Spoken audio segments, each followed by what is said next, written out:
اعوذ باللہ من الشیطان الرجیم، بسم اللہ الرحمن الرحیم۔ تمام ویوزر کو خوش آمدید اور تمام اہل ایمان کو السلام علیکم ورحمۃ اللہ وبرکاتہ۔ صلی اللہ تعالی وسلم۔ لبیک اللہم لبیک، لبیک لا شریک لک لبیک، ان الحمد والنعمت لک والملک لا شریک لک۔ یہ تلبیہ آپ 3 دفعہ پڑھ لیں تو انشاءاللہ اللہ نے چاہا تو آپ کی حاضری ہوگی۔ اور اگر نماز کے بعد آپ پڑھیں گے 3 مرتبہ ہر نماز کے بعد تو اللہ تعالیٰ بہت جلد آپ کو بلائے گا۔ اور اس کے علاوہ جب اذان ہوتی ہے، اذان کے درمیان میں بھی آپ وقفے سے اس وظیفے کو پڑھیں گے تو انشاءاللہ تعالیٰ آپ کی حاضری ہوگی۔ تو آپ بھی پڑھ لیجئے تلبیہ، اس کو تلبیہ کہتے ہیں۔ لبیک اللہم لبیک لا شریک لک لبیک، ان الحمد والنعمت لک والملک لا شریک لک۔ میرے ساتھ پڑھ لیں تو یاد ہو جائے گا اور اکثر کو آتا ہی ہوگا۔ آج ہمارا یہ 5 پارٹ ہے، اس کے اندر ہم سنیں گے حاجی کتنی قربانی کرے گا۔ اکثر کو پتہ ہی نہیں ہوتا ہے کہ کتنی قربانی کرنی ہے اس نے، بس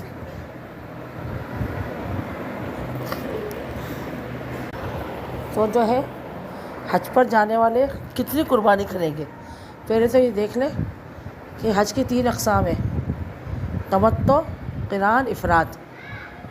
تو جو حج پر جو ہم قربانی کرتے ہیں وہ شکرانے کی قربانی کہلاتی ہے، وہ افراد حاجیوں پر نہیں ہوگی، تمتع، قران حج کرنے والے پر ہوگی۔ ابھی اس میں تفصیلات ہیں تینوں حج کی قسموں میں، وہ میرے بیان نکال لیں آپ یوٹیوب پر، مل جائیں گے آپ کو کہ حج کی کتنی اقسام ہیں، حج کتنی طرح کا ہوتا ہے، تو وہ سب آپ کو مل جائے گی نا حج کی قسمیں۔ اب تو حاجی پہنچ چکے ہیں کافی، ٹھیک ہے، کسی نے تمتع کیا ہوگا اور کسی نے افراد کیا ہوگا، اور قران ابھی کریں گے آخری دنوں میں، قران حج کیا جاتا ہے، وہ سب سے افضل ہے، قران حج سب سے افضل ہے۔ تو ابھی ہم تو حج کے شکرانے میں تمتع اور قران حج کرنے والا حاجی کرے گا وہاں پر، اور اگر اس پر دم وغیرہ آ گیا، بدنا آ گیا تو وہ قربانی الگ کرے گا۔ وہ دم بدنے کے بھی میں نے ڈالے ہیں یوٹیوب پہ، یہ بھی نکال لیں کہ دم کسے کہتے ہیں، بدنا کسے کہتے ہیں، اکثر اس کو پتہ ہی نہیں ہوتا۔ بدنا بڑا جانور گائے، اونٹ، دم دمبا بکرا، تو اگر اس پہ کوئی دم واجب ہو گیا تو وہ اس حساب سے قربانی کرے گا۔ شکرانے کی تو لازمی کمپلسری ہے کرنے کی، لازمی کرنی ہے، ضروری ہے شکرانے کی کرنے کی۔ افراد والے نہیں کریں گے، یہ 2 حاجی کریں گے۔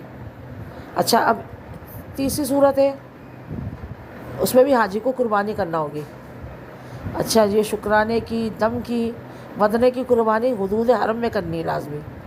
مدینے میں بھی جا کے نہیں کر سکتے، طائف میں بھی نہیں کر سکتے، حدود حرم میں ہی یہ کرنی ہوگی قربانی۔ کون سی؟ جو حاجی کرتا ہے شکرانے کی، وہ جو وہاں کے 10 ذی الحجہ کو جو قربانی ہوتی ہے، اور جو ہے اس کی دم کی، بدنے کی، حدود حرم میں۔ ہاں، اب تیسری صورت جو اور آ گئی، وہ حاجی کہیں بھی کر سکتا ہے قربانی، اپنے جس وطن سے آئے اس وطن میں بھی کر سکتا ہے، اور حرم میں، مکے میں بھی وہ قربانی کر سکتا ہے۔ اچھا، وہ صورت حال کب ہوگی آپ سن لیں کہ قربانی کن کن لوگوں پر ہے؟ عاقل بالغ مسلمان پر، بچوں پر نہیں ہے۔ عاقل، عقل والا ہو، یعنی مجنون پاگل نہ ہو، چاہے عورت ہو مرد ہے۔ عاقل اور بالغ ہونے کے بعد عمر کی کوئی قید نہیں ہے، چاہے 100 سال کا ہے، 100 سال سے اوپر ہے، اگر اس پر جو ہے شرائط پائی جائیں گی تو قربانی کرے گا، ٹھیک ہے۔ چاہے کنوارا ہے، چاہے کنواری ہے، شادی شدہ ہے، وہ سب کریں گے، صرف نابالغ بچے پر قربانی نہیں۔ اچھا، اسی طرح مسافر پر قربانی نہیں ہے، کوئی سفر پر ہے، گیا ہوا ہے، اس پر قربانی نہیں۔ تو سفر کی کنڈیشن ایسی ہے، جہاں بھی گئے 15 دن سے کم ٹھہرنے کی نیت سے ہم گئے تو ہم مسافر ہیں، ہم نماز قصر بھی پڑھیں گے، اور ہم پر قربانی بھی نہیں، روزہ ہم پر ہے کہ چاہے رکھے مسافر، چاہے نہیں رکھے، بعد میں قضا کر لیں روزے کی، ٹھیک ہے۔ اور 3 نمازوں میں قصر بھی کریں گے مسافر۔ اور لیکن ابھی جو اس وقت ہے، بہت سے حاجی جا چکے ہیں مکے میں، تو اور وہ مکے میں رہیں گے، مدینے نہیں جائیں گے، تو وہ مقیم ہے، یعنی وہ 15 دن سے زیادہ ان کو وہاں وہ ٹھہریں گے، پھر حج کے بعد وہ مدینے جائیں گے، تو وہ مسافر نہیں، وہ مقیم ہے۔ تو ان پر قربانی لازم ہے جو اپنے وطن میں وہ کرتا ہے، یعنی جو صاحب نصاب ہے چاہے وہ عورت ہے مرد ہے، شادی شدہ ہے، کنوارا ہے، کنواری ہے، کماتی ہے نہیں کماتی ہے، لیکن وہ صاحب نصاب ہے تو قربانی کی شرائط پائی جا رہی تو قربانی کریں گے۔ اچھا، قربانی کی شرائط میں کیا ہے کہ 52.5 تولہ چاندی کا اس کے مال ہو، سونا ہو، چاندی ہو، رقم ہو یا مال تجارت ہو، اس میں قربانی واجب ہے۔ جیسے کہ ابھی کسی پاس 1 تولہ سونا ہے بالفرض، تھوڑی سی رقم ہے یا تھوڑی چاندی ہے یا کچھ پرائز بانڈ وغیرہ ہے، کمیٹی میں رقم جمع ہے، کسی کو قرضہ دیا ہوا ہے، یا گھر میں ایکسٹرا سامان ہے۔ زکوٰۃ میں ایکسٹرا سامان شمار نہیں کیا جاتا، ایک قربانی میں کیا جائے گا۔ جیسے آپ کے گھر میں ایک اے سی ہے، 2 اے سی، ایک خراب پڑا ہے، اسے A C, fridge, T V, mobile, crockery کا سامان، کپڑے، جولریز جو ہم استعمال نہیں کر رہے، ایکسٹرا پڑی ہوئی، تو ان سب کو کاؤنٹ کیا جائے گا۔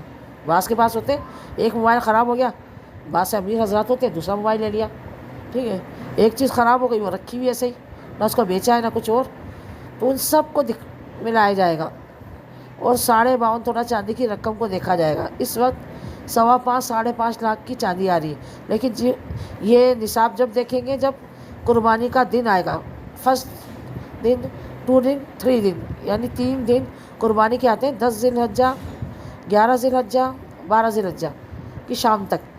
اگر یہ نصاب برقرار رہتا ہے تو اس پر قربانی لازم ہے، چاہے پہلے دن کرے، دوسرے دن کرے، تیسرے دن کرے، تو وہ اپنے وطن میں بھی اب قربانی کروائے گا۔ چاہے وطن والی قربانی وہاں بھی کر سکتا ہے، پیسے ریال وغیرہ لے کر گیا، لیکن اب یہ کہ گھر والوں کو کہہ دیں وہ قربانی آپ کی طرف سے کر دیں گے، یا اتنی رقم رکھ کر جائیں کہ وہ آپ کی قربانی کرے۔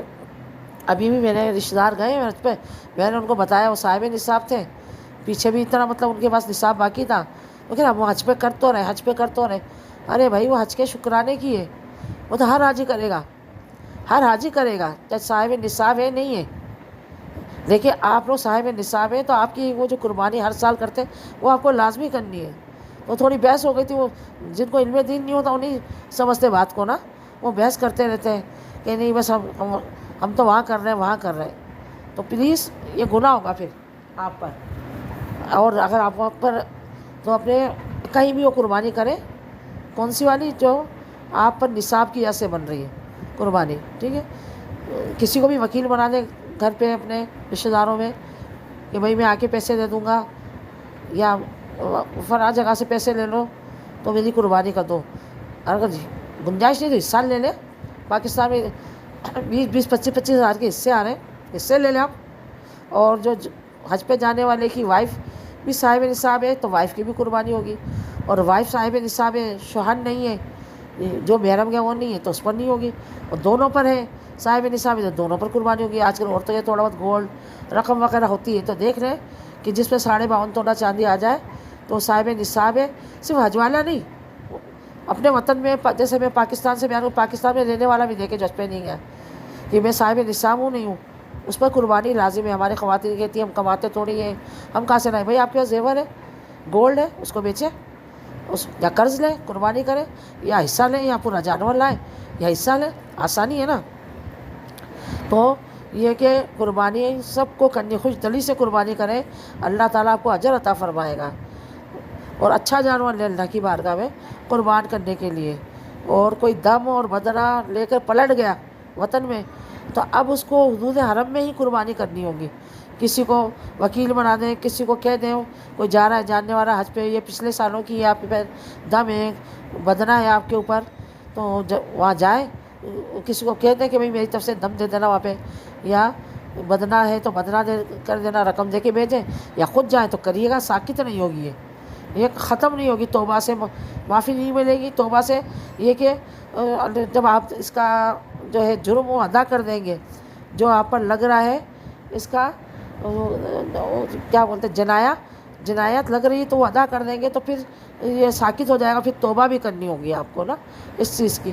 تو یہ تفصیل سے کچھ میں نے پہلے بیان کر دیے، پچھلے سال میں بیان کیا، آپ یوٹیوب پہ نکال لیں، اس کو لائک سبسکرائب کر دیں، فارورڈ شیئر بھی کریں۔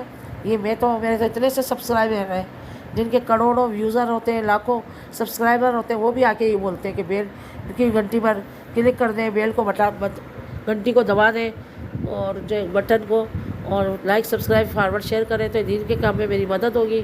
میری غلطی پائے تو میری اصلاح فرمائے، اور جو ہے انشاءاللہ میں رجوع کروں گی. اللہ سے دعا جو سنا اس پہ عمل کرنے کی توفیق عطا فرما. آمین آمین بجاہ نبی الامین وما علینا الا البلاغ المبین صلی اللہ تعالی وسلم. لبیک لبیک لبیک لبیک اللہم لبیک لا شریک لک لبیک ان الحمد والنعمت لک والملک لا شریک لک.